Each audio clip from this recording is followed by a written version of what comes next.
Hi!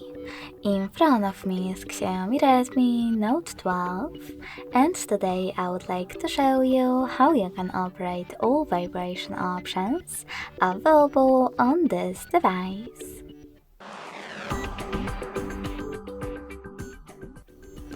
First of all, you need to open Devices Settings.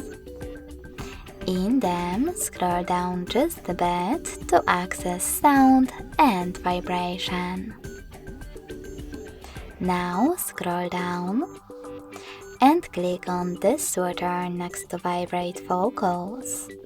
This way you can enable or disable vibrations for all incoming calls. You can also click on this one next to Vibrate in Silent Mode to enable or disable vibrations while your device is muted. Lastly, click on Vibrate on Tap. If you wish to enable touch vibrations, tap on one of those intensity levels. I will go with medium. You can also tap on Vibrate on Tap and disable touch vibrations completely by selecting Off at the top.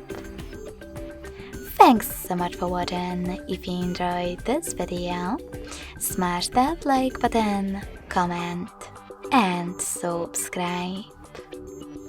Bye!